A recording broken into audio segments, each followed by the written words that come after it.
ایک یہ کہتے ہیں کہ کیا عورتیں گھر میں تراویح کی جماعت کروا سکتی ہیں؟ دیکھیں فقہ حنفی کی معتبر کتب میں تو یہی لکھا ہے کہ عورتوں کا جماعت سے نماز ادا کرنا مکروہ تحریمی ہے،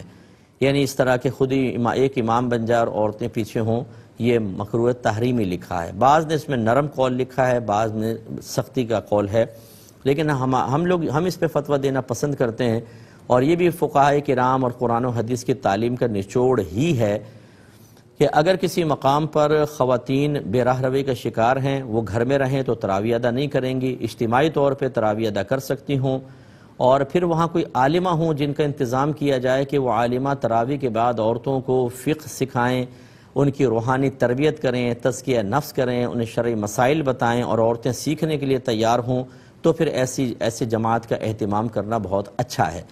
چاہے جائے کہ عورتیں گھر میں نمازیں نہ پڑھیں، یا پڑھیں بھی تو پھر وہ علم نہ سیکھیں، جو اکثر ہمارے ہاں معاملات ہیں، تو لیکن یہ کوئی عالمہ کریں، کوئی اچھی عالمہ سلجھی ہوئی جنہوں نے بہت اچھا پڑھا ہو، وہ بیان کی صلاحیت رکھتی ہوں، مسائل سکھانے کی صلاحیت رکھتی ہوں، تو اس کی فی زمانہ اجازت دے دینی چاہیے۔ لیکن اس کی شرائط یہ ہوں گی کہ عورت گھر سے نکلے تو اجازت کے ساتھ نکلے، شادی شدہ ہے تو شوہر سے پوچھ کر آئے، بتا کر نہ آئے،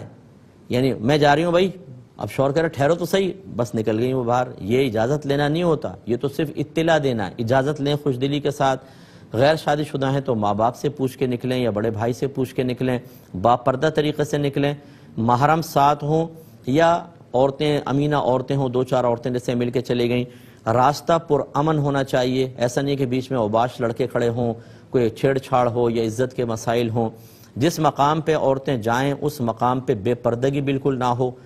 جس مقام پہ نماز ادا کریں وہاں بے پردگی نہ ہو، ایسا نہ ہو کہ صحن میں جماعت کر رہے ہیں اور اوپر چھتوں پہ لڑکے دیکھ رہے ہیں، یہ بالکل غلط طریقہ ہوگا۔ بالکل کورڈ ایریا ہونا چاہیے، اور وہاں پہ صرف نماز اور دین سیکھنا ہی مقصود ہو، یہ نہیں ہے کہ تم بھی آ رہی ہو کیا؟ ہاں میں بھی آ رہی ہوں، ذرا میں اپنی ساس کی باتیں کرنی ہے، ذرا تھوڑا سا سائیڈ میں ہو جانا۔ وہاں امام نے تکبیر لگائی، یہ دونوں سائیڈ میں ہو کر ساس اور نندوں اور شوہروں کی غیبتیں کرنا شروع ہو گئیں، یہ ان چیزوں کی اجازت نہیں ہے۔ اور جیسے ہی وہ ختم ہو، درس ختم ہو، فوراً اپنے گھر واپس آئیں۔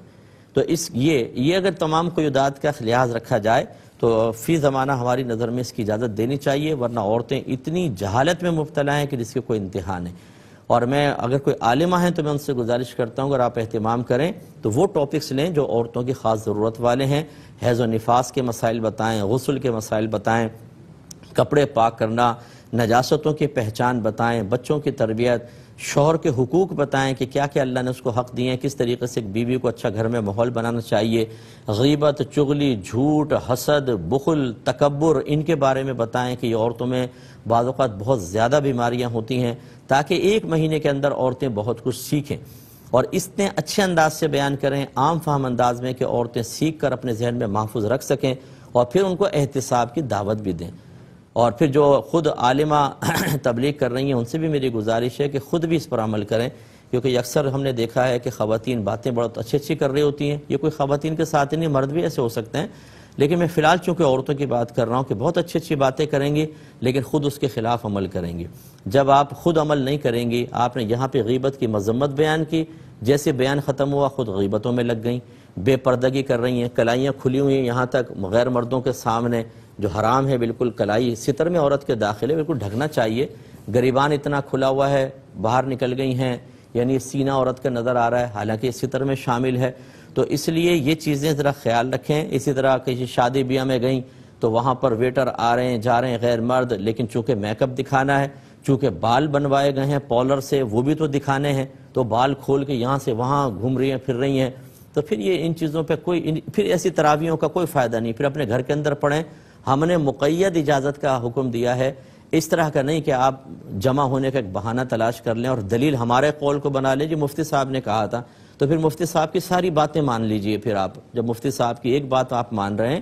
اور اس کی بنیاد پر آپ تراویح کی جماعت قائم کر رہے ہیں، تو یہ مفتی صاحب دار ادب میں رہ کے آپ کی خدمت میں گزارش کر رہے ہیں کہ باقی باتیں بھی آپ مانیں، ورنہ اپنے گھر میں نماز ادا کریں۔